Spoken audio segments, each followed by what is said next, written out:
Today's speaker is Kevin Wilhelm. He is an American business consultant in the field of sustainability and climate change. He's the CEO of Sustainable Business Consulting, which is a Seattle-based firm that's focused on demonstrating bottom-line benefits of sustainability and leading companies through successful implementation. He also teaches at the graduate level at Bainbridge Graduate Institute in Seattle, and he's the author of 3 books, which I own all of them. The first is Making Sustainability Stick. Second is Return on Sustainability, How Business Can Increase Profitability and Address Climate Change in an Uncertain Economy. And then, of course, the one we're here to talk about today, which is How to Talk to the Other Side, Finding Common Ground in Time of Coronavirus, Recession, and Climate Change. Wow, that's really a timely topic. So, Kevin, in the introduction to your new book, you say this book is about hope, optimism, and practicality. It's not about finding ways to convince the other side that you are right and they are wrong, nor is it about trying to get someone to switch political parties or point blame about how COVID should have been handled. Instead, it's about finding common ground, not only through small actions, but through the foundation of our shared aspiration and humanity. If we're going to meet today's challenges, we first have to get back to being able to talk to one another. So I really love that thought and wanted to put that out there. And now, Kevin, if you will give us your presentation, and then we'll go straight into the Q&A. So as Georgianne, led in, and I appreciate that introduction, Georgianne, because you really jumped in. For some of you wondering what are the type of clients that I work with, they range from Fortune 500 companies like New York Life, Expedia, Amazon.com, to small businesses, to pro sports teams like the Seattle Sounders and Portland Trailblazers, to airlines like Alaska Airlines, to the Tommy Bahamas of the world, to cities and counties. And so as I've been doing this work over the years and, trying to find where can we use sustainability to be that bridge builder between people on different sides, that really led to the creation of this book. And I'm going to really jump into the presentation and then really look forward to your questions throughout this presentation today.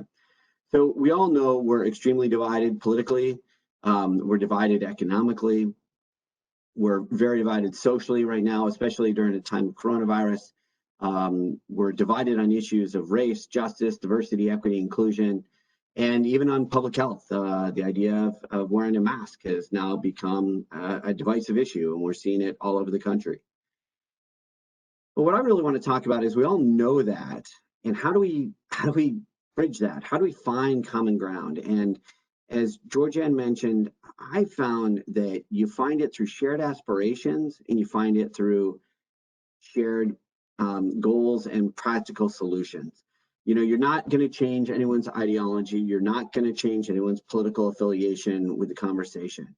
But what you can do is find common ground. And so I'm going to hit on a bunch of them today. Obviously, everyone's wanting to talk about Republicans and Democrats, but there's obviously an urban-rural divide in this country. There's a divide on whether climate change is real or not. And certainly there's always been a divide between Wall Street and environmentalists about should business be doing, more to help clean up the environment, or, however you want to frame it. So I'm going to jump in with some real world examples as to how we go about that. But let's first start with the idea that in any conversation that's divisive, you got to realize that everyone's got the shared aspiration of everyone wants financial stability. Right now, especially with Monday looming and 33 million Americans potentially losing their unemployment, people just want financial stability. They want ability to have a good life. They want to be able to retire. So that's an area of shared aspiration. People want a healthy family. No one wants their loved ones getting sick right now. People want job security. If they have a job, they want to know they're going to keep it. If they don't have a job, they know they're going to be wanting to be able to get one back. And people want, safe communities, parks, places they can recreate. They want to be able to get out and have fun. And so if you start with those areas of common ground right at the top, it kind of sets the conversation very differently. Right now, what's happening is everyone is so divided on the how we solve things. Should we focus on public health or reopening the economy? How do we solve issues of climate change? Do you punish big businesses or do you engage them? Rather than saying, what is the problem that we're trying to solve and where's that shared aspiration? If you start with, we want to have a society where it's safe for kids to go to school, we want businesses to be open, and we want people to be healthy, then it asks a different question and people hear differently, as opposed to what we've all gotten into this mindset of in our mass siloization of trying to convince the other side about our approach is the better approach. When you strip that all away, there's actually way more that unites us and divides us. The key to it, and it really seems simple, but what we found, not only in the research and the focus groups and the hundreds of interviews we did for this book, was that most people feel like they're not being listened to. And too often, when you come up with an issue, whether it's, on climate change, the recession, how do we tackle the coronavirus, the economy, whatever it is, people want to vent, they want to talk, and people get in these arguments about which ways what. What we really need to do is we need to listen to be understood. So if you need to listen before speaking. And what I found is whether we're talking with coal miners in Appalachia, we're talking with rural landowners in Montana, we're talking with businesses in Houston, people have anxiety, people have fear, they also have hope. And once you start listening to what is at the core of their value and peeling back the onions, then the solutions show up. Now, how do you do that? How do you actually even have that conversation? Well, it's just like anything else. You have to connect on a personal level. I think, it's just like when you go into a party or a social event or your kid's soccer game or show up at class, you don't go in and immediately jump in and talk about ideology, about religion or guns or immigration or the political views. You connect on a personal level. How was your weekend? Where are you from? What sports teams do you follow? What are your hobbies? Especially during the coronavirus. I think a lot of people are realizing that these people that they work with or went to school with have all these amazing hobbies that they share in common that they never knew about. And it's a different way to open up the conversation. Third, we can't stereotype. I think one of the things is that, if someone puts on a Joe Biden hat or a Donald Trump hat, immediately stereotypes go into that. That's what, it's become almost like our political views have almost become like a de facto, calling card for our entire value system and everything about us. Now, let's face it, there's no political candidate on earth that represents your values. Your values are your own. Everyone's got different shared values. And so one of the things we need to do is we need to make sure we're not stereotyping and we're not using words like you people and you voters and you supporters and that kind of stuff, because really what it does is it immediately puts someone on the defensive. And lastly, we really need to empathize. I think that when you hear someone that whether you agree with them or not, if you can empathize with them and listen to them, it helps lower their blood pressure. It lowers the temperature of the conversation. If you can just nod and listen to what people are saying and, do some appreciative inquiry and just, truly be an authentic person about it, then the person will come out. And so that anger and that, frustration that everyone has on either side of an issue, you can't get past that. And what I like to tell people is it's just like dealing with a toddler that's having a temper tantrum.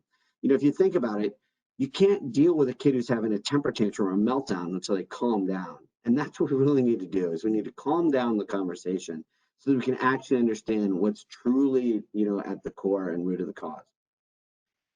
So I'm going to get into some of the, more contentious issues. I mean, the reality is, here's how most people deal with climate change. They don't want to talk about it. That you've got half the country that thinks it's an existential crisis, half the country that says, I've got bigger things, more important things, more urgent things that are on my plate right now. And this is how a lot of people are dealing with it. Now, one of the issues is that as you look here on the slide, you see that natural disasters from extreme weather events are happening all over the country. And as we approach the hurricane season coming up here, and also the heat waves that are hitting the country, it's going to lead into fire season again.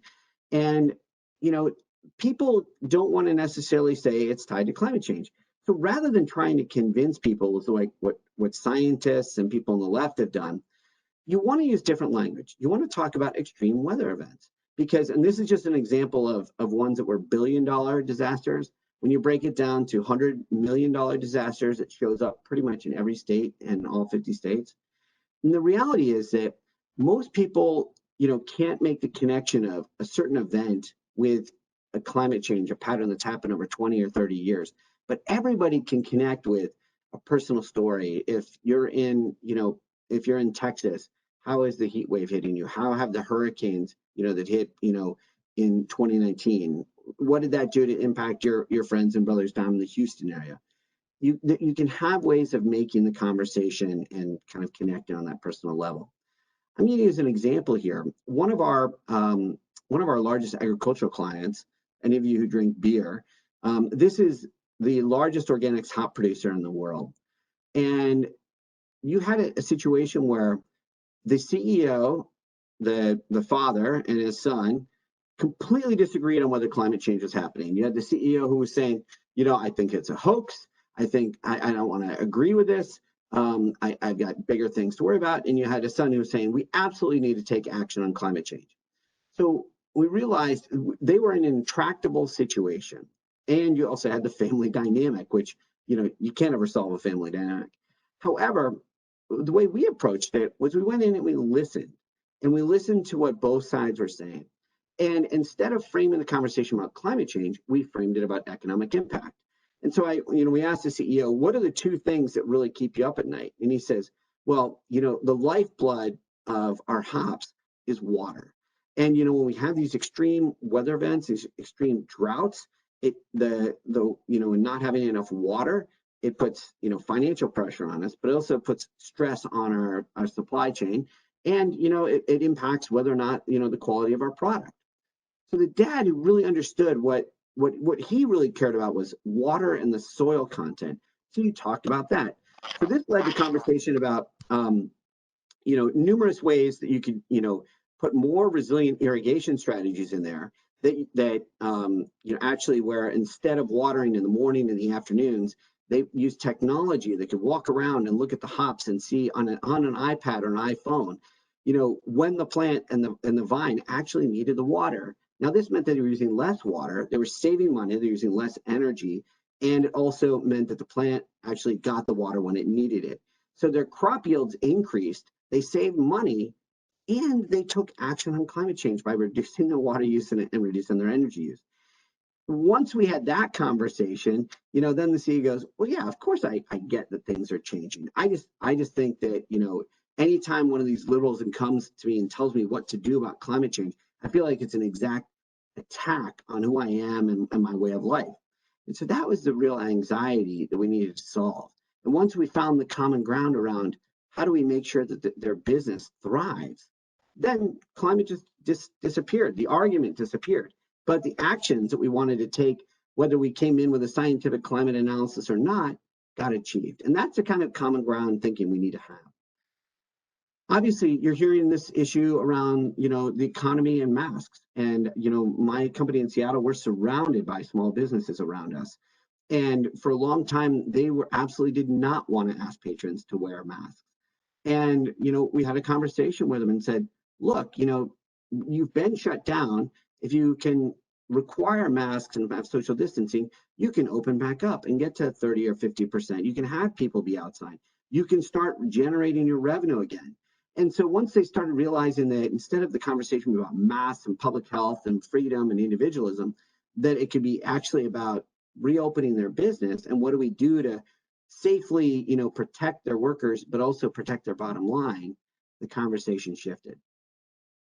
Now, I had a hilarious conversation with some of my friends down in the Southeast where, we were having conversations about the economy, coronavirus, and everything. And then I just said to them, well, do you guys want a football season this fall? And, in the Southeastern Conference, I don't know if any of you are Aggie fans as opposed to Longhorns or, whatever school affiliation you have in Texas. But all of a sudden, I was finding when I was in this argument with, someone who was in a Target in the Southeast, that I said, if we don't tackle the virus, there's not going to be football in the fall. And he was like, oh, I never thought about that. And so finding common ground can be, hitting the core of somebody, or it can be so simple as where their hobbies are. And this is a way that, we can do it. We're starting to see this in other pro sports. Now, obviously, everyone's saying, okay, how can I talk to Republicans and Democrats? How can I get them to switch parties or see what's right? I think you need to do it on a more micro level scale. And so I'm going to use a couple different examples here to how you find common ground between these two parties, these two platforms where people feel like they just can't understand the other side. Now, one of the areas I try and do this is that, when you've had issues like environmentalists versus business, right versus left for a long time, you say, where is the common ground? If you want, better environmental practices and you want better financial performance, for a long time, you've heard this argument that, businesses can't do the right thing because that'll impact the value to their shareholders. Well, if you look at this slide here, and I know it's a little complicated, but you see on the left-hand side, let's start on the right-hand side, the Dow, which you hear, from the investment firms, and that's what gets reported every day. How is the Dow, responding compared to the Dow Jones Sustainability Index? And you find that actually the companies that are doing the more social justice work, the better environmental programs, the higher amount of governance, they actually outperform. And the same thing when you broaden it out to the S&P 500 index, which is about environmental and social responsibility, that those firms that are actually taking, proactive steps in those sustainability areas are outperforming. So if you're having an argument that's about, business or the environment, or, how do you maximize, investment return, lean into the financial argument, because it's a win-win strategy. You can say, yes, if all you care about is maximizing the return on your funds, then here's where to go. Then it removes all the baggage of environmentalism and social justice and all that stuff, and you can actually move the ball forward. In a lot of areas, renewable energy is being seen, certainly in a state like Texas or, any of the other rich fossil fuel states. There's tension between renewables and the fossil fuel industry. And, they're, again, being kind of automatically put into silos by a political party. What we've tried to do was we were realizing that a lot of our rural farmers were getting hit by the double whammy of lower commodity prices, higher production costs, especially during COVID and having to put in all new safety controls. They had the tariffs back in the fall with China, and then now the coronavirus. And these farms are really struggling to survive. And so when we went and had this series of listening sessions with our rural farmers, they were just, what they cared about is they just wanted to, maintain their quality of life. They wanted to pass the farm down through the generations. And they were worried about how they were going to make it economically. And so we approached them and said, well, what if, you put some windmills or solar panels on just a few parcels of your total acreage? And when they saw that putting up a windmill could bring them about $7,200 per turbine annually, and that's just for one turbine, that they could put up 3 or 5 of these and make more than they would off all of their farming. But it would provide a base level of income year-round, every year, that removed that economic anxiety. And so this was a way of, again, peeling back the onion of getting to what was at the core of the issue and finding a sustainable solution, which renewable energy was one of. In Montana, where you've had issues of, ranchers versus environmentalists for years, there was an issue of, and I apologize, the black is running over the slide here, but you had an issue where ranchers were concerned about the reintroduction of wolves and other endangered species that were coming in that might kill their livestock. Whoops. And in the past, the issue was if you had a livestock that was killed, you had to show proof and you had to fill out a bureaucratic form and send it in, and you might get reimbursed from the government months later. And when we started talking to people in Montana through the American Prairie Reserve, again, the ranchers and farmers totally understood that the wildlife needed to be there to preserve the ecosystem. They weren't against that. It was about fairness. They just didn't want to have all the burden put on them. They wanted to be able to tell the government, hey, one of my livestock was killed, and it was either killed by a cougar or a wolf. And, instead of being questioned and having to show proof, the American Prairie Reserve put in motion sensors So that every time one of these wolves came across their property, they would automatically receive a check. So these endangered species were then, instead of seen as a liability and a nuisance, became seen as an asset. It changed the tenor of the conversation. You found win-win strategies galore. And I'm just going to conclude with this last one, because I think that it's really important. At the start of the Afghanistan war, nearly 1 out of every 3 casualties and deaths was attributed just to escorting diesel fuel. Now, obviously, you need the fuel for not only tanks and Humvees and aircraft, but also to charge electronics, especially for soldiers who are up on these 13,000-foot peaks.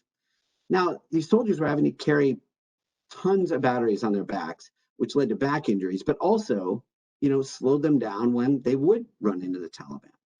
So the Marine Corps, and then followed by the Army, embraced portable solar panels so that the soldiers could then reduce the amount of weight that they were carrying. It reduced the number of back injuries. It made them more agile in combat. It made it easier to go up these high peaks. And it also dramatically reduced the number of casualties. And once they embraced this strategy, the number of casualties that were associated with escorting fuel dropped to 1 in 9 from 1 in 3. So this is an area where embracing sustainability is patriotic. It's doing the right thing, and it's helping our men and women in uniform. So let's just discuss. Those are some examples that I have today. I want to leave plenty of time for Q&A. And at this point, I'll just leave up the slide, but I'll let the questions fly to me. So Georgianne, I'll hand it back over to you. Thank you. Thank you.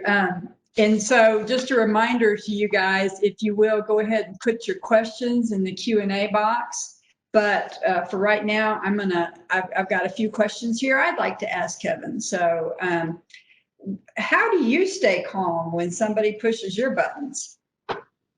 Oh my gosh, Georgianne, it is so tough, especially now. And I think that, whether I'm at, let's say, the Chamber of Commerce, and because my company has sustainability in it, someone comes in to me and says, you're trying to wreck the economy to save, a few spotted owls or a few bald eagles. And I say, why do you say that?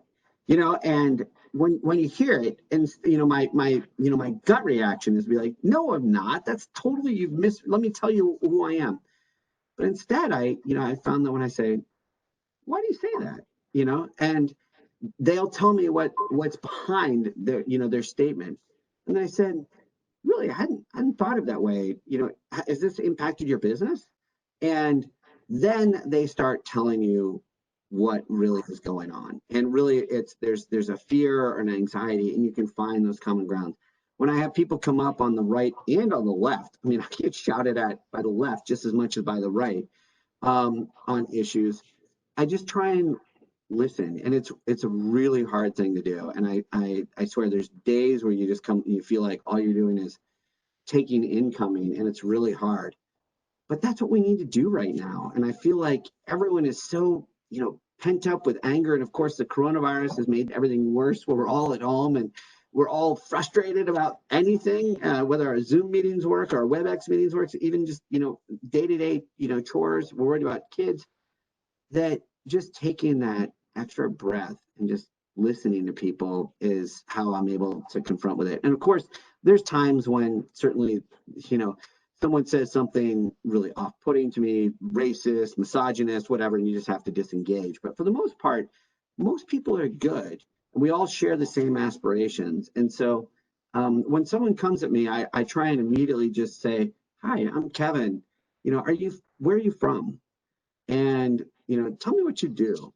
And, hey, have you, and I try and bring up something lighthearted like sports or a hobby or something I notice about them, travel or the weather. And then you find that common ground, and the temperature just kind of naturally changes into a normal conversation. And so those are the techniques that I found that work. And that's why I was so adamant about putting those in the book right in chapter 1. I love that. And it also seems like the more you do it, the easier it becomes. Because I have found that if I'm expecting difficult conversations, I deal with it much better than if I get blindsided by something. Yeah. So I love that you do it all the time. And so it just becomes muscle memory to you.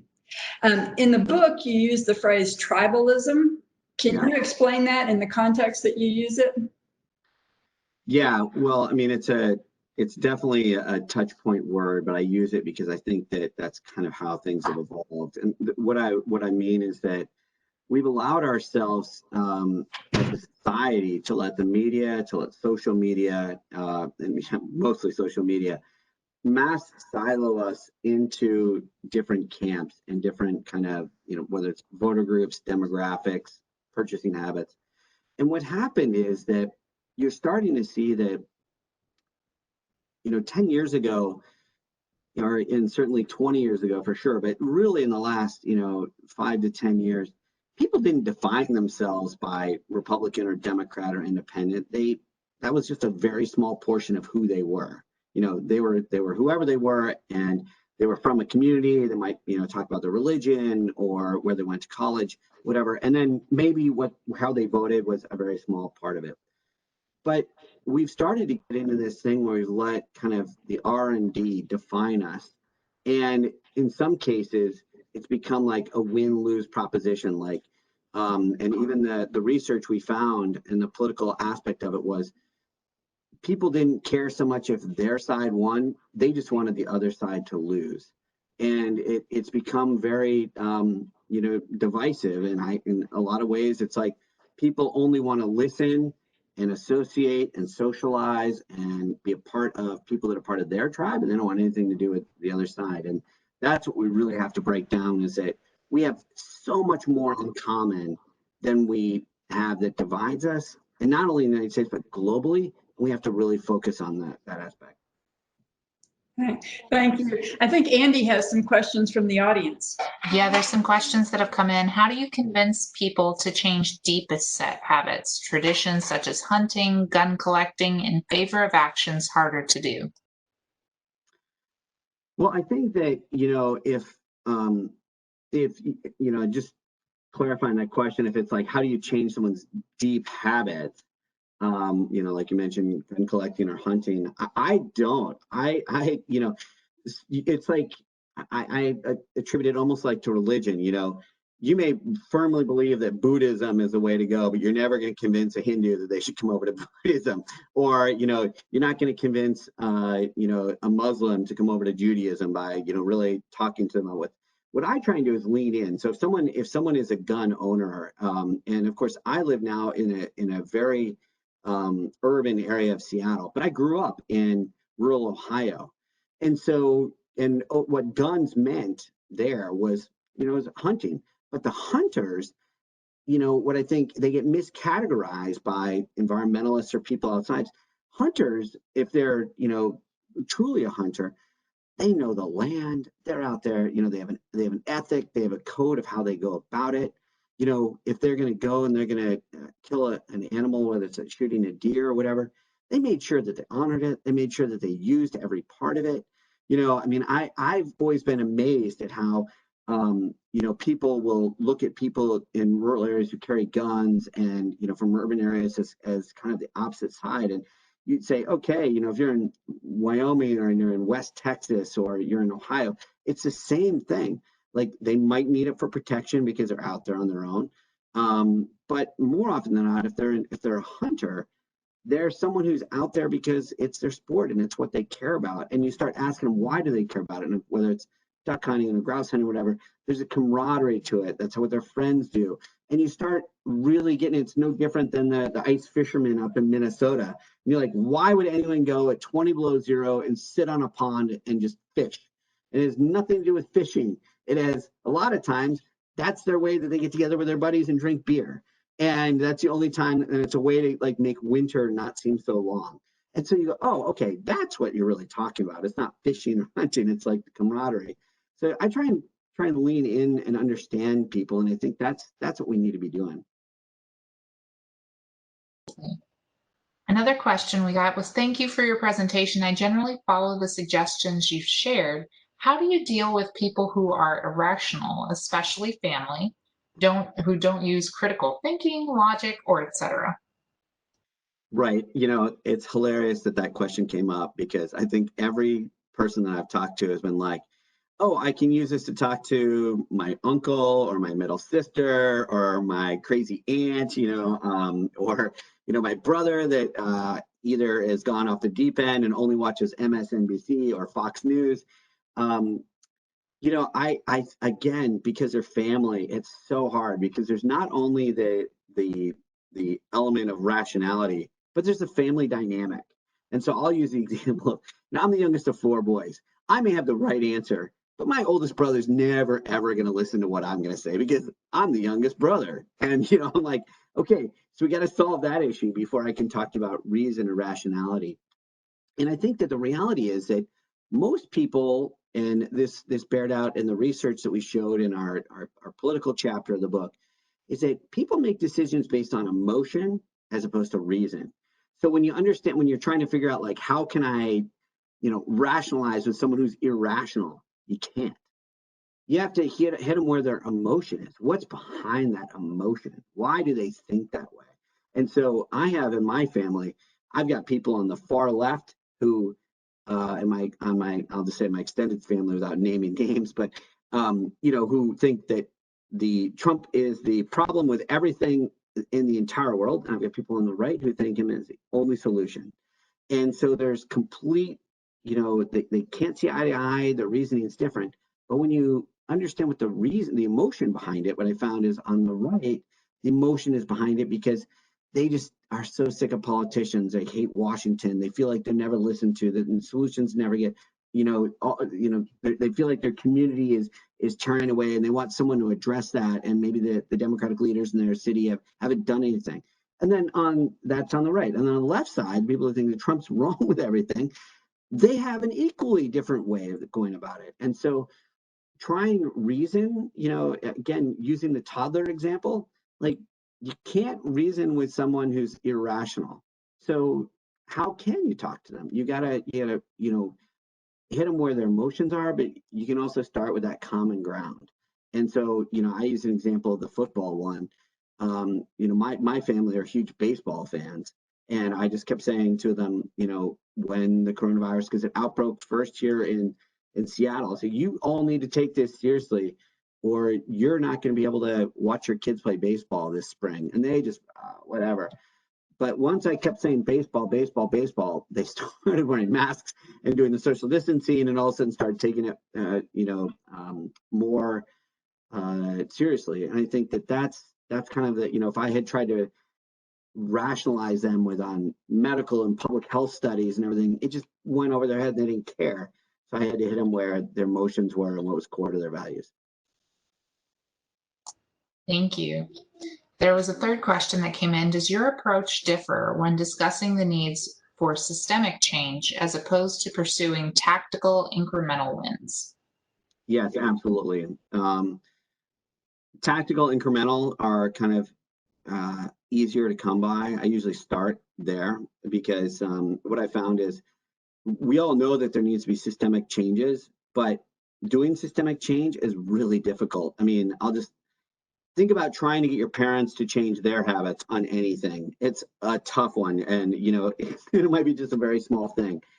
So as much as I see that systemic change is necessary, I found that certainly whether we're dealing with individuals, but certainly when I go in within corporations, even when you've got a CEO and she or he is totally in charge of the organization, they are somewhat powerless to move the whole culture of the organization, even though they're the boss. And so what we try and do is, rather than biting off, we have this all the time. We get companies come to us and say, I want to be the greenest company in industry X. We'll say, great. But in order to do that, you first need to have some very tactical wins that are concrete, that people can understand, that they can get, and that show some either whether it's bottom line savings or business benefit, or that make their job or their life easier. And you have a few of those, and then they're willing to take on the bigger systemic conversations. But there's very few people who are willing to come in and are open to their whole worlds being changed, because it just, as humans, we're adverse to change. Think about how hard it is to get you to switch your cell phone plan, or to get you to change your cable package, because things already work. You don't want to mess it up. And then when you try and look at like a whole systemic change, that's such a big thing to do. But I absolutely agree. We need systemic change, and have those conversations. They usually lead in with the tactical stuff. Thank you, Kevin. And I had another question sent to me in chat privately, and that is, when a discussion falls apart to finger pointing and name calling, what's the best way to disengage? Yeah. Sometimes it's just to, call it out and just say, this isn't really, if it's in a business situation, this isn't productive. If it's a family situation, hey, this conversation's not going anywhere. And a lot of times just giving people kind of time and space is, just, if you're going to leave the conversation, doing it in a respectful way as opposed to a disrespectful way. Don't just, throw your hands up and say, I can't talk with you anymore. Just say, hey, we're having disagreements on this, and I want to keep our friendship or our relationship intact. So I think we should move on to a different topic, and then shift it to something very light of, God, can you believe how hot it is right now? Or, do you have any plans before, school starts? Or what are you going to do if school's online in the fall? And that can quickly change the tenor of the conversation. You can bring it back. But that's if you're, having a civil conversation or someone that you care about. If it's just purely name calling and finger pointing with someone who just, you don't even, can't stand them or want to be in the room with them ever again, and I think the best thing is just to politely, excuse yourself, and you realize that you're going to have some of those. I'm not a pariah here that can say you can win 100% of these. What I'm trying to say is maybe you can find common ground with 85% of these as opposed to 0, which we're having right now. And if we can get to 80 or 85%, that's a heck of a long closer to 100% than trying to win them all. There's some it's not going to happen. Love that. Thank you. And here's another comment that was sent to me privately. What to do with people who don't want to talk? I ask them how they are doing and they don't want to talk anymore. Yeah. Again, I would try and find what, if it's a friend or a colleague or family member and you're trying to, ask them how they're doing. If you just are asking, hey, how are you doing? And they're not responding, think back to what you did bond over, what shared experiences you had, what happy moments you had, and try and bring the conversation back to that. I know that if I'm having a conversation with someone who, says, I just don't want to talk to you anymore. A lot of times I'll go back to what brought us together, whether it was a hobby or a shared love of books or an author or the sports teams we worked for or played, or even watched. And when you do that, it at least allows the space to open up again. I've had some of my best friends have gone off what I would say on the deep end on both the right and the left. And they both seem to think, someone in the middle ground who's trying to find common ground is the enemy, because why aren't I just seeing what they're seeing? And so I try and put the political stuff on the back burner and really get back to why I became friends with them or had the relationship with in the first place, and focus on that and repair the bridge before you can go over the bridge. And I think that's the kind of the analogy I like to use, is that, if you've got a relationship and it's broken or it's hurting, you got to repair the bridge before you can go over it. Thank you. Here's one more comment. It really doesn't have a question in there, but I'll go ahead and read it to you just so that you'll know the thoughts out there. I have the biggest emotional reaction with family who are now on the complete polar opposite to me, because we were supposedly raised the same, but now we are so influenced by some far extreme position, not based on facts. It's frustrating. Yeah, and I completely agree with you. And I have that same relationship with my family. And I think most people do nowadays, which didn't exist 10 years ago. I know in certain parts of my family, they just agreed to not talk about certain subjects. They won't talk about politics, just like they won't talk about the drinking habits of one of our uncles. It's just a taboo subject. We don't talk about it. Or why isn't, one member of the family, why is he always getting laid off from his jobs? Okay, we're just not going to talk about that. And you're absolutely right. Like, I think that the thing that's been amazing to me is, like you say, or to the commenter, that you've been raised the same, you have the same values, you might even gone, you obviously probably went to the same schools and those type of things, but you've totally diverged. And understanding why that divergence has happened. And again, you can't do it with, having rational conversations. You have to kind of peel back the onion and really, take the time to ask, deep, or not even deep questions, but just kind of understand what's at the core as to why they're either so afraid or so angry or so anxious. When I do it with my, say with my in-laws, they are so angry and they spout about all the things and the political stuff. And I'll just keep saying, so why do you see, is there a solution? How is this impacting you? Is this doing it in the day-to-day? The reality is what happens at the federal level doesn't impact their day-to-day lives at all, pretty much. But they sit and watch TV and let their social media feeds blow up and influence them. So it becomes like the only thing they can talk about. And so I think listening, but also trying to find other ways to kind of backdoor the conversation as opposed to going at it directly is pretty crucial. Thank you. Well, and I have another follow-up to what you were saying. In the book, you say nobody likes being told what to do or being talked down to. And I absolutely agree with that. And I feel like many of our communication challenges stem from this issue. But sometimes we're so sure that we're right that we can't even imagine another viewpoint. So what are some practical tips for changing our thoughts so that we can open our minds to other viewpoints?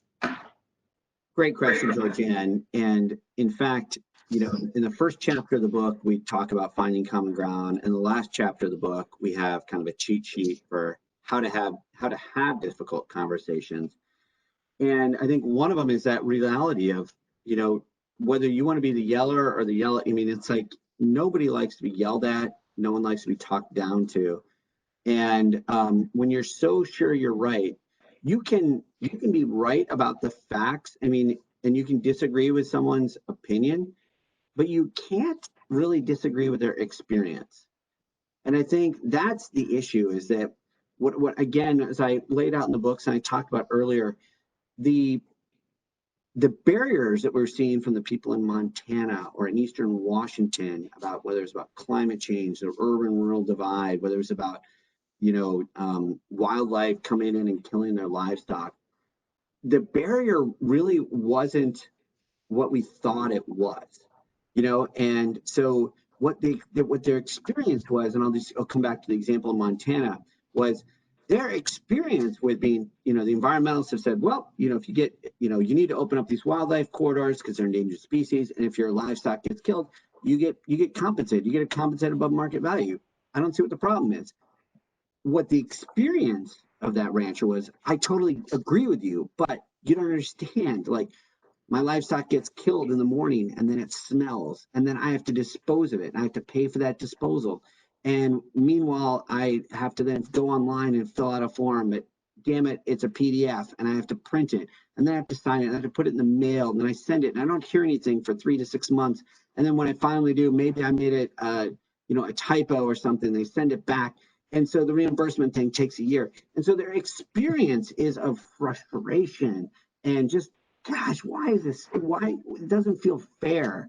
They're the ones who live on the land. They completely agree with it, but their experience is different than what the reality is. So that while the facts you can be so sure about the facts, you have those, rather than convincing people on facts, you want to listen to their experience and meet them there. You got to meet people where they are.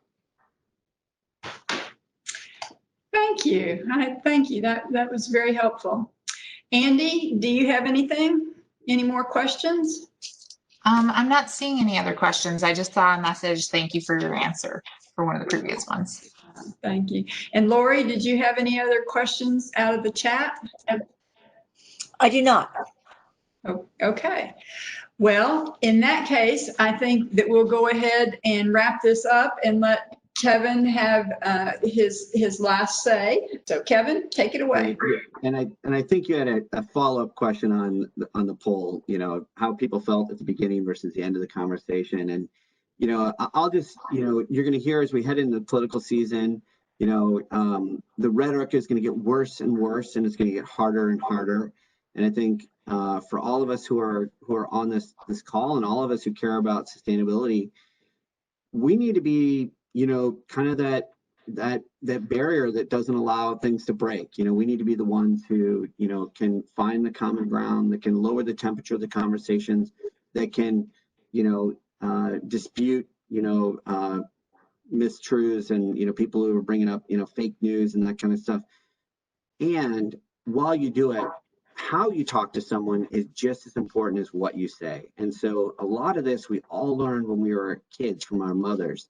You know, it's not what you say, sometimes it's how you say it. And so it's not how you listen, you know, what you listen to, but sometimes how you listen to that person. And I think that the reality is this work is tough. You know, as Georgianne started, you know, how do you take incoming or people yelling at you or disagreements? It's not fun. No one wants to be sitting in rooms with arguments all the time. But if we're going to move things forward past these, you know, this incredible political, social, and economic divide that we have, we're going to need people like us in the middle to move things forward and to find those win-win solutions. And so the whole hope of this book is to enable us to do that. The whole hope of this talk is to find win-win solutions. And if we're going to have a hope of bringing our country back together and healing, it's really going to rely on us. So thank you so much for the ability to talk with you all. My contact information is here. If any of you have any questions or follow-ups, want to get a hold of me, by all means do so. I'd be happy to help out in any way I can. So thanks, Georgianne. Well, and Kevin, I tell you what, we just had one last minute question come in. Okay. And it says, could you please walk us through the table of comments with a few comments about each section? And so if you don't have your book with you, I've got mine. Oh, the 10 things that you can do. Yeah. The question is, can you walk us through your table of contents and just give us kind of a little highlight? Sure. Georgianne, I will have to plead that I need to go off camera for half a second to grab it. Okay. Okay. All right. So the kind of the steps on having a difficult conversation, is that what you're thinking? Well, no, the question is, could you please walk us through the table of contents with a few comments about each section? Oh, okay. Each section. So section 1, 2, and 3. Yeah. So thank you for clarifying that. So the first section of it is kind of how do you find common ground, the beginnings of it. And it really comes down to, you know, before you can have the difficult conversation, you have to start the conversation. You have to initiate the conversation. You know, you don't, I liken it to dating. You know, when you were in high school or college at a party, you didn't go up to the person that you really cared about and tell them everything about you. You first listened to find what you might have in common, and then you find that little nugget where you could kind of start the conversation. And that's what we need to do to kind of start the conversation. In section 2, with the case studies, there are the things that I kind of highlighted in my talk, but they're going into much more depth with many more case studies for how to actually find win-win solutions with people on opposite sides, whether they're Republicans, Democrats, rural, urban, big business environmentalists, climate skeptics, advocates, etc. Then the last section is really about the communication tools. And there's 2 aspects of it. 1, how to have the difficult conversation, and 2, the importance of allyship. And we go into, you know, this book came out before, you know, the George Floyd incident and the Black Lives Matter movement really coming into the mainstream. But the thoughts were already there and are in the book about sometimes, you know, in a difficult conversation, you don't need to be the person with the answer or the person talking, but you need to be the ally. I find all the time that as a white male, and when I'm in rooms with CEOs and executive teams, I'm in a certain point of privilege. And I need to be the ally to the women in the room who are advocating for gender pay. I need to be the ally in the room for that member who is in the closet, who's in the LGBTQ community and wants to be out.